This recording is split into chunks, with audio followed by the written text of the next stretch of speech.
प्रधानमंत्री मोदी ने मन की बात का 125वां एपिसोड संबोधित किया। प्राकृतिक आपदाओं को देश की सबसे बड़ी परीक्षा बताया और कहा कि हालिया बाढ़ और भूस्खलन से हर भारतीय दुखी हुआ है। प्रियजनों को खोने वाले परिवारों के साथ पीएम ने दुख जताया और कहा, जहां भी आपदाएं आई सरकार ने तुरंत कार्रवाई की। एनडीआरएफ और एसडीआरएफ के जवान दिन रात राहत में लगे हुए हैं।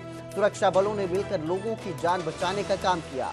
प्रधानमंत्री ने कहा कि आपदा काल में देशवासी एकजुटता दिखाएं। खेल, इनोवेशन और शिक्षा को भी पीएम मोदी ने महत्व दिया। वोकल फॉर लोकल से आत्मनिर्भर भारत का सपना पूरा होगा। पीएम मोदी ने अपने संबोधन में इसका भी जिक्र किया।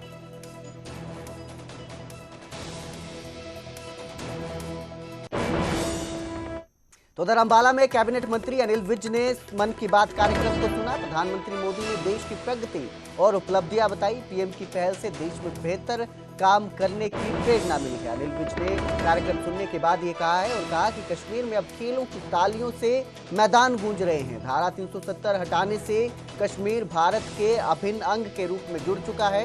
खेल प्रतियोगिताओं से खिलाड़ियों का मनोबल बढ़ रहा है। तो अनिल विज ने कार्यक्रम सुनने के बाद ये बात कही।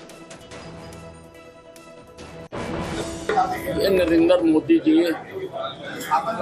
विश्व के ऐसे पहले किसी देश के प्रधानमंत्री हैं जो लगातार लोगों के सुख दुख के साथी बने रहे।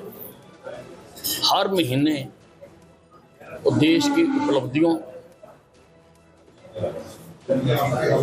और किस किस क्षेत्र में देश ने प्रगति की है उससे देश का साक्षात्कार करवाते हैं। तो वहीं मुख्यमंत्री नायब सिंह सैनी ने यूएई दौरा रद्द कर दिया है। प्रदेश में खराब मौसम और हालात को देखते हुए उन्होंने यह फैसला लिया। सीमावर्ती इलाकों में जल जमाव पर मुख्यमंत्री नजर बनाए हुए हैं। ऊपरी इलाकों में भारी बारिश के कारण स्थिति गंभीर हो चुकी है।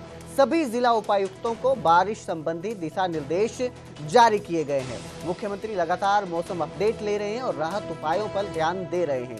सीएम ने कहा कि जनता की सुरक्षा और प्रभावित इलाकों में मदद पहुंचाना ही उनका काम है, पहल प्राथमिकता है और उसके चलते जिस तरह के हालात बने हुए हैं, खराब मौसम को देखते हुए उन्होंने अपना यूएई का दौरा जो है वो रद्द कर दिया है। सीएम नायब सिंह सैनी जो है वो यूएई दौरे पर जाने वाले थे, लेकिन अब जिस तरह की स्थिति बन रही है, जिस तरह से नदियों का जलस्तर बढ़ रहा है और लगातार हो रही बारिश की वजह से जिस तरह की स्थिति पैदा हो रही है, उसे देखते हुए सीएम ने निर्णय लिया और यूएई दौरा रद्द कर दिया गया।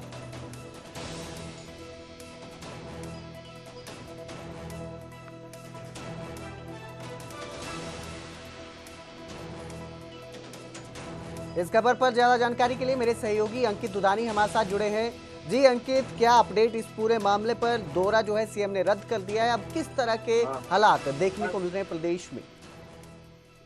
बिल्कुल, प्रदेश में जिस तरह के हालात हुए हैं उसी को देखते हुए मुख्यमंत्री जो नायब सिंह सैनी कल दुबई के दौरे पर जाने वाले थे, यूएई का दौरा उनको जो करना था और वहां इंडस्ट्री के लिहाज से वो वहां दौरा करने वाले थे, तो उस दौरे को रद्द कर दिया गया है। अभी खराब जो मौसम है उसका पूर्वानुमान जो है और जो स्थितियां पैदा हुई है प्रदेश के अंदर, सीमावर्ती जो इलाकों में जल भराव की स्थिति पर लगातार मुख्यमंत्री नजर बनाए हुए हैं और एक दिन पहले ही ऊपरी इलाकों में भारी बारिश जो आई है और प्रदेश में जो बारिश है तो सभी उपायुक्तों को दिशा निर्देश भी दिए गए हैं और उसी को ध्यान में रखते हुए कहीं ना कहीं मुख्यमंत्री ने अभी स्थिति को समझते हुए ये यूएई का जो दौरा था उसको रद्द कर दिया है। नहीं तो 1 तारीख से लेकर के 3 तारीख तक ये दौरा होने वाला था और इसमें उद्योग मंत्री राव नरवीर सिंह भी उनके साथ जाने वाले थे और वहां जा करके कहीं ना कहीं संभावनाओं को तलाश किया जाता और जो एक सफारी है उसको लेकर भी लगातार सरकार गंभीर है, जो अरावली के अंदर बननी है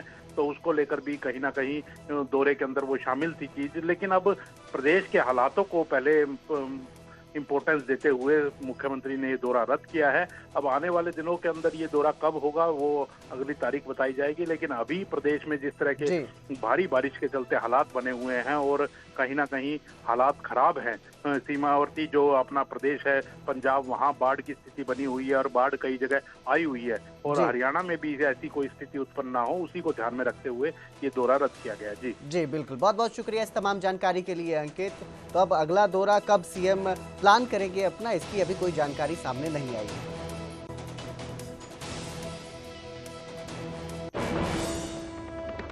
कुरुक्षेत्र में मुख्यमंत्री नायब सिंह सैनी ने ब्रह्म सरोवर तट पर श्रमदान और वृक्षारोपण कर पर्यावरण संदेश दिया। इसके साथ ही उन्होंने साइक्लोथॉन की अगुवाई की और युवाओं को प्रेरित करते हुए विपक्ष पर भी जमकर हमला बोला।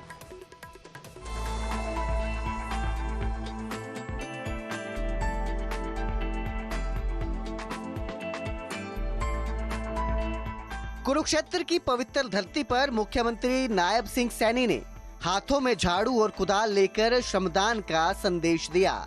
ब्रह्म सरोवर तट पर पौधारोपण कर उन्होंने पर्यावरण संरक्षण का महत्व बताया। सीएम सैनी ने साइक्लोथॉन की अगुवाई करते हुए युवाओं को खेलों में भाग लेने और नशा मुक्त जीवन अपनाने के लिए प्रेरित किया। हमने खेलों को बढ़ाने के लिए विभिन्न प्रकार के युवाओं को हम योजनाबद्ध तरीके से उनको लाभ पहुंचा करके उनको सशक्त और मजबूत करने का काम हम कर रहे हैं। सीएम सैनी ने विपक्ष पर भी निशाना साधा। उन्होंने कहा कि प्रधानमंत्री मोदी ने देश का सम्मान बढ़ाया, लेकिन कांग्रेस इसे स्वीकार नहीं कर पा रही। सीएम ने राहुल गांधी के हालिया दिए बयान की भी निंदा की। यहाँ के जो विपक्ष के साथी लगातार गरीब को सशक्त और मजबूत करने का काम आदरणीय मोदी जी कर रहे हैं, उनको ये विकास गरीब को क्यों हेल्प की जा रही है, ये हजम नहीं हो रहा है। और जब हजम नहीं हो रहा है, उनके पास कोई विषय नहीं है और इस प्रकार का वो बदतर भाषा बोल करके वो अपनी वाहवाही लूटने का काम कर रहे हैं। मुख्यमंत्री नायब सैनी ने महिला सशक्तिकरण योजनाओं का भी जिक्र किया और कहा कि सरकार का लक्ष्य हर नागरिक को विकास के समान अवसर देना और प्रदेश को हर क्षेत्र में आगे बढ़ाना है। बहनों को सशक्त करना आदरणीय प्रधानमंत्री जी का जो संकल्प है कि हम महिला सशक्तिकरण के लिए निरंतर हमारी सरकार काम कर रही है। जल्दी ही हमारी बहनों को 2100 रुपया पहुंचना शुरू हो जाएगा। कार्यक्रम ने साफ संदेश दिया कि स्वास्थ्य, स्वच्छता और विकास में निवेश ही सच्ची तरक्की है। कुरुक्षेत्र से अशोक यादव की रिपोर्ट, न्यूज़ 18 पंजाब हरियाणा।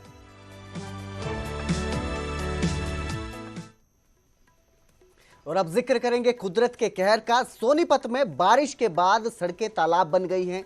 3 से 4 फीट पानी में शहर डूब चुका है। कुदरत के सामने आम इंसान बेबस हो चुका है। बारिश से शहर में आम जन की मुश्किलें बढ़ गई हैं। दोपहिया वाहन घसीटते लोग नजर आ रहे हैं। हर तरफ पानी ही पानी है। सड़कें जलमग्न हो चुकी हैं। ऐसे में दोपहिया वाहन जिनके खराब हो गए वो उन्हें घसीटने को मजबूर नजर आए। इसके साथ ही वाहन चालकों को भी भारी परेशानी का सामना करना पड़ा। जलमग्न इलाकों से जिंदगी अस्त व्यस्त हुई नजर आई। बहुत ज़्यादा पानी हो रहा है भाई, सब लोग परेशान हैं। पैदल वाले भी, बाइक सवार भी, ई रिक्शा तो कोई दिखाई नहीं देती, सारे के सारे बंद हो रहा है सारा सिस्टम। एम्बुलेंस 3-4 फुट पानी दिखा है भाई, और बदता जान लग रहा है। अभी तक रुकने के कोई आसार